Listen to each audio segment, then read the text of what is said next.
Halo, jumpa lagi dengan saya Rinawati, masih dalam mata kuliah Manajemen Proyek Sistem Informasi. Dan di dalam video kali ini kita masuk ke dalam pertemuan yang kedua. Nah, di dalam pertemuan yang kedua ini yang akan kita bahas adalah mengenai manajemen proyek dan Microsoft Project 2007. Kita lihat dulu yang pertama mengenai definisi dari manajemen proyek.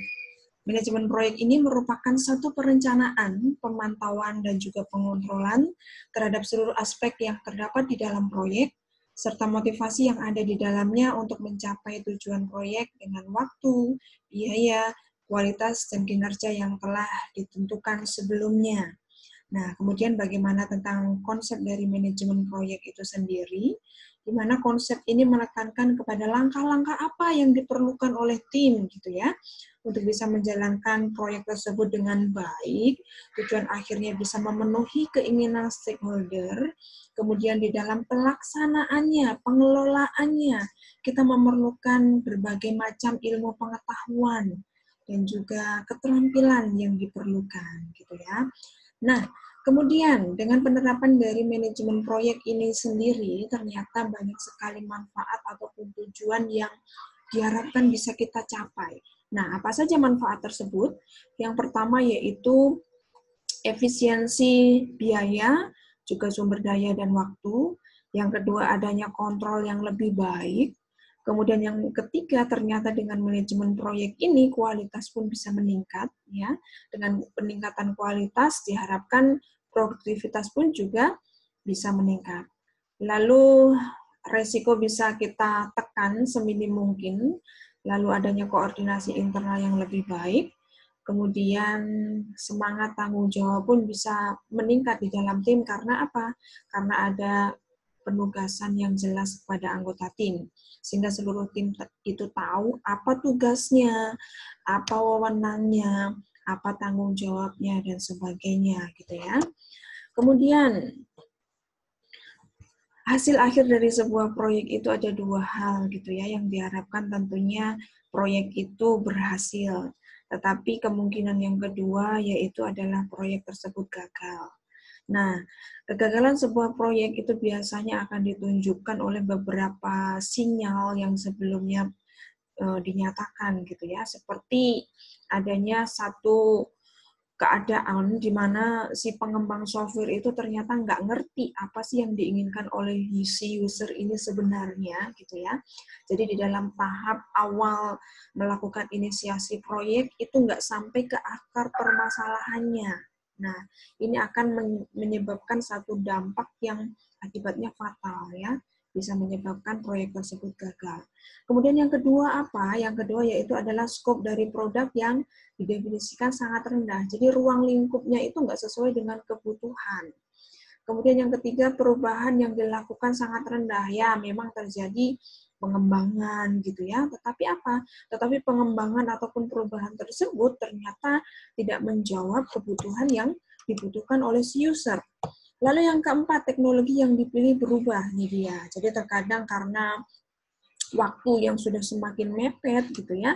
Jadi di pertengahan proyek diputuskan untuk melakukan perubahan terhadap teknologi yang ada. Nah, ini bisa jadi menyebabkan proyek tersebut malah tambah berbahaya gitu ya, malah tambah gagal dan sebagainya. Kemudian apalagi kebutuhan bisnis yang berubah. Jadi belum sampai selesai proyeknya, ternyata pasar sudah menghendaki yang lain gitu ya. Lalu deadline yang tidak realistis. Kemudian tim proyek yang kekurangan tenaga yang ahli, kemudian para manajer ataupun praktisi yang menghindari pembelajaran proyek. Jadi merasa sudah pandai, merasa sudah pintar, merasa jam terbangnya sudah tinggi, sehingga nggak mau lagi belajar. Nah, ini bisa menyebabkan proyek tersebut gagal gitu ya. Kemudian kalau kita mau membandingkan antara proyek dan juga program manajemen, itu jelas ada perbedaan di antara keduanya. Yang pertama, yaitu perbedaan di dalam skalanya ya. Jadi program itu merupakan ya boleh kita katakan kalau program tersebut skalanya lebih besar dibandingkan dengan proyek gitu ya. Kemudian dari program ini sendiri ternyata itu terdiri dari proyek-proyek yang berkesinambungan di dalamnya. Nah, kalau melihat dari hal tersebut kita bisa ketahui bahwa waktu penyelesaiannya pun program ini juga pasti lebih lama dibandingkan dengan proyek. Kemudian juga kalau melihat definisinya ini juga bervariasi gitu ya. Mau dilihat dari sudut ataupun segi pandang yang mana gitu ya. Nah, kemudian di dalam penerapan dari manajemen proyek itu sendiri, kita akan mengenal 9 knowledge area yang ada gitu ya. Jadi ada beberapa knowledge area yang terlibat di dalam manajemen proyek. Yang pertama apa? Yang pertama yaitu adalah manajemen tujuan dan ruang lingkup. Kemudian yang kedua, manajemen waktu. Yang ketiga, manajemen biaya. Yang keempat, manajemen kualitas. Yang kelima, manajemen sumber daya. Yang keenam, manajemen komunikasi. Yang ketujuh, manajemen risiko. Manajemen pengadaan.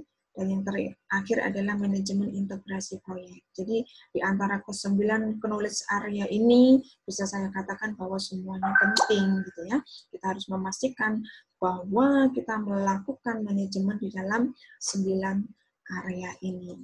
Nah, ini dia yang menjadi kerangka kerja dari sebuah manajemen proyek ini. Gambarannya adalah seperti ini.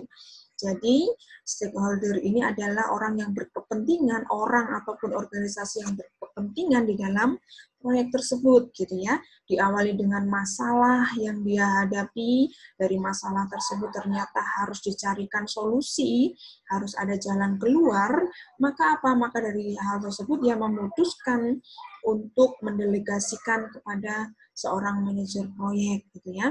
Jadi saya maunya ini terserah maunya seperti apa.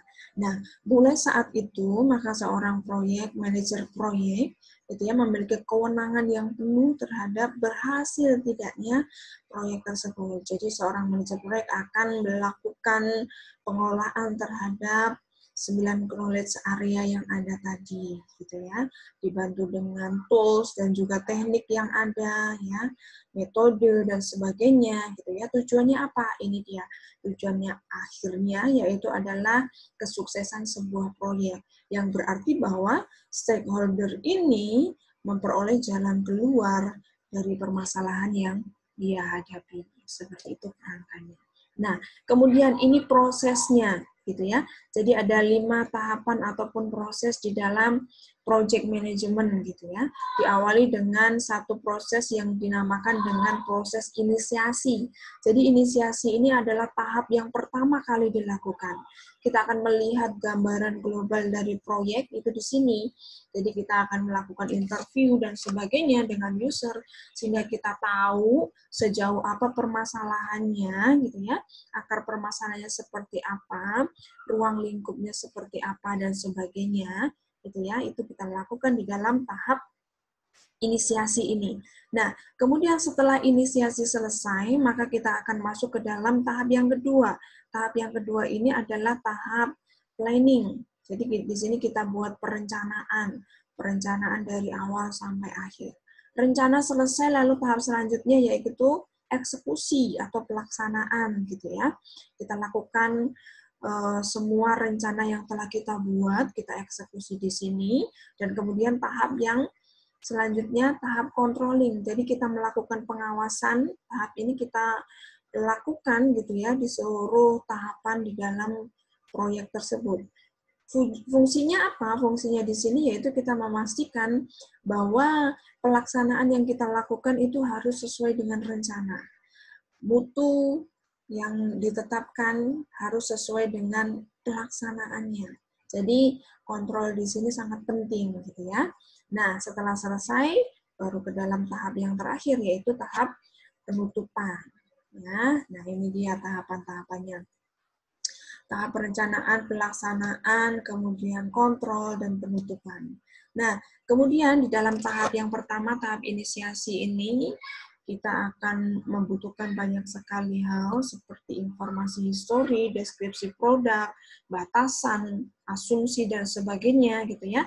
Kita harus benar-benar memiliki dasar yang kuat di dalam tahap inisiasi ini, sehingga ya kalau boleh kita katakan penyakit yang sesungguhnya itu kita ketahui di dalam tahap inisiasi ini. Kemudian tahap perencanaan, jadi di sini kita melakukan perencanaan, kita buat rencana, kita buat estimasi terhadap biaya gitu ya, terhadap waktu, terhadap anggaran dan sebagainya. Lalu eksekusi, nah di sini kita lakukan tahap pelaksanaan, ya kita laksanakan apa yang tadi sudah kita rencanakan. Kemudian tahap controlling. Nah, di sini kita pastikan ya, pengawasan kita lakukan terhadap jadwalnya, biayanya, kualitas, dan sebagainya. Kita pastikan bahwa semuanya itu harus berjalan sesuai dengan rencana kita. Gitu ya. Kemudian tahap selanjutnya, tahap closing. Jadi di sini selesai gitu ya, dilakukan dengan penutupan baik itu secara administratif maupun secara kontrak. Nah, kemudian bagaimana siklus hidup dari manajemen proyek ini? Jadi, siklus hidup itu akan selalu berulang, ataupun bisa kita katakan merupakan satu daur hidup gitu ya. Jadi, satu tahapan sebuah sistem informasi setelah kita lakukan pengembangan itu mungkin memang baik pada saat itu. Tetapi sehubungan dengan berjalannya waktu, pasti nanti akan terjadi banyak hal yang kembali lagi tidak sinkron. Makanya di sini siklus itu akan kembali berulang lagi. Ulang lagi dari tahap inisiasi, perencanaan, eksekusi, kontrol, tutup lagi, nggak sesuai, kita ulang lagi, dan seterusnya. Nah, demikianlah yang disebut dengan siklus hidup sebuah manajemen proyek. Nah, kemudian ini struktur organisasi yang bisa kita gunakan nih, mau terserah, maukah pakai yang fungsional, project theories, metrika, dan sebagainya gitu ya. Jadi kita sesuaikan dengan situasi, kondisi, juga kebutuhan yang ada di dalam tim proyek tersebut. Nah, kemudian ini gambaran dari struktur pelaksanaan dari sebuah proyek gitu ya. Tergantung juga ini, tergantung besar kecilnya proyek, tergantung serumit apa dan sebagainya gitu ya. Nah, biasanya itu ada head of the project-nya, ada project manager-nya, ada chief engineer, ada juga group leader dan sebagainya, tergantung tadi ya, ruang lingkup dan sebagainya. Nah, kemudian di sini kalau kita melihat kedudukan sebagai seorang manajer proyek gitu ya, di mana tugas dan tanggung jawabnya itu ternyata memang tidak mudah gitu ya. Nah, tugasnya apa?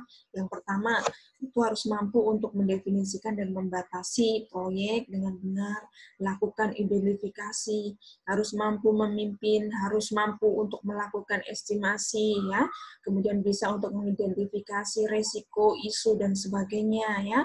Kemudian melakukan pengawasan terhadap perencanaan, lalu kalau ada perubahan ya bisa semuanya terhandle dengan baik gitu ya.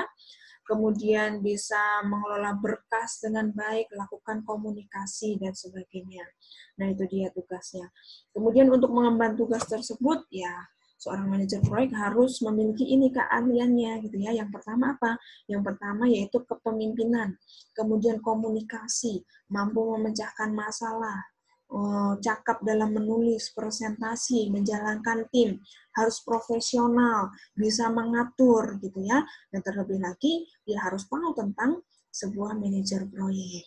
Nah, kemudian ini adalah alat bantu yang seringkali dipakai untuk bisa menyusun sebuah rancangan rencana terhadap proyek gitu ya. Nah, inilah yang disebut dengan Microsoft Project. Nah, untuk lebih jelasnya nanti saya akan bagikan di dalam video selanjutnya gitu ya. Nah, untuk pertemuan kedua saya akhiri sampai di sini dulu. Semoga bisa membantu dan bermanfaat dan bisa untuk sharing ilmu dan sebagainya gitu ya. Oke, terima kasih. Selamat beraktivitas. Enjoy.